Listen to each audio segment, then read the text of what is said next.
Welcome to another edition of Brownie Bites here on YouTube. I'm Daryl Ryder, coming to you from Cross Country Mortgage Campus in Berea. Some big news dropped late on Thursday. Paul DePodesta, the Chief Strategy Officer of the Browns, has left the team as he'll now take over as the top baseball executive for the Colorado Rockies, the worst team in Major League Baseball this past season. DePodesta was hired as Chief Strategy Officer by the Browns back in early 2016. He was also instrumental in the hire of Kevin Stefanski as head coach in 2020. Well, I'm excited for Paul. I'm excited for him and the challenge, and I think he's no one has the experience that he has in that sport or across sports and the diversity of what he's done in his career. So I'm very, very happy for him and excited for him and excited for Karen and his entire family. I think it's an awesome opportunity. Paul's obviously somebody that I'm very close to personally, professionally. He's somebody that I've leaned on over the years. But yeah, we'll miss him, because of our relationships. But very excited for him in this new endeavor. The Browns did not make any major moves at the trade deadline, keeping the team intact. Of course, Myles Garrett has a no-trade clause built into his contract, yet his name surfaced on the rumor mill leading up to the deadline. The Eagles allegedly were willing to part with 3 first-rounders for the 6-time Pro Bowl All-Pro defensive end. Sure, I think y'all were more concerned with the trade deadline than I was. I didn't even know what day it was until someone told me, so. Me, I was just concerned about being home, seeing my family, being able to get back, see my family members, see my niece, get to be home and be around my parents. That was a much more concern to me about more than any news than I was hearing here. Again, that got nothing to do with me. How we in the Eagles choose to talk about and to talk to Andrew about. That is of no concern until they, bring me into the room. And until then, I'm gonna focus on this team. But I haven't heard any of those talks. I don't read into any of those talks. And I have a team to help lead and help, try to find a way to win every week and focus on the Jets. I wasn't concerned with anything involving a trade with me or anybody else on this team. I was just focused on getting right, feeling better, getting my head in a better space after the week before, and trying to find a way to continue bringing it every week. No sell-off at 2-6 helped Garrett get back into a positive mindset coming out of the bye.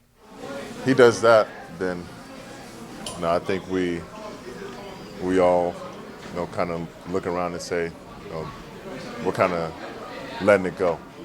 We're falling into a rebuild instead of focus on this year and trying to find a way out of this hole that we dug ourselves. So he still believes that we can win. He's shown that we're sticking with these guys in this locker room and continue to be invested. So we're happy to still be together, and we got to make the most out of it. And my question stays the same: was beginning of the year, end of the year. Are we still focused on winning? We're still trying to win. We're all still online. So how we can figure that out, I'm all on board. I mean, it was that, and they agreed. We still are in agreement on that, and we got to go out there and get a win against the Jets at their place. With Tommy Rees taking over play calling for the offense, could that mean some more opportunity for the run game? 95% of rookie Quinshon Judkins' yards are coming after contact. Well, Coach Deuce always says, you have to make the first guy miss. So that's always my intention every time I get the ball. The first guy is not going to tackle me. If it's one guy, I'm always going to make him miss. So that's just my mentality and what I bring to the field. Yeah, really good. Just because of the execution, how much goes into each run, and then everything just worked out. I wish I could take all the credit, but it's thanks to the big guys up front. But, they did their job, so it ended up working out.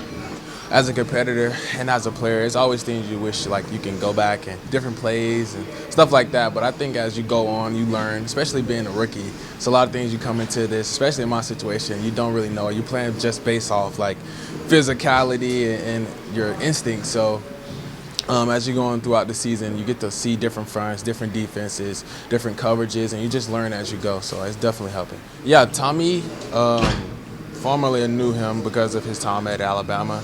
He's a great coach. I think he'll do tremendous as play calling. He puts all the players in great positions on the field. And I just believe in all our coaches to do their job and do their best at getting us in a position to succeed. So Tommy's done a nice job throughout this week.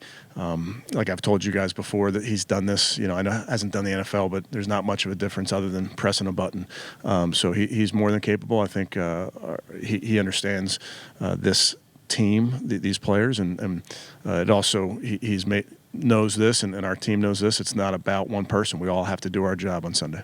Yeah, I think it's the classic. You don't know until you're out there, and truly, again, I think it's certainly it's a science, it's an art form, it's all those things. But we have a ton of coaches that are capable of doing this and have done it. Coach O'Shea's called plays before. Bill Musgrave's called plays before. So that's the nice part where we as coaches can lean on the people that have done it before us. But if you've played Madden, you've called plays.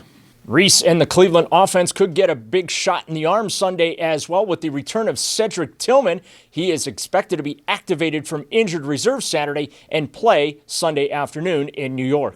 Is a very willing and productive blocker in the run game, and then he's a big target in the pass game and has made big plays for us. So obviously it's a good thing having Ced back out there. He's a guy that we really trust, a quarterback trusts.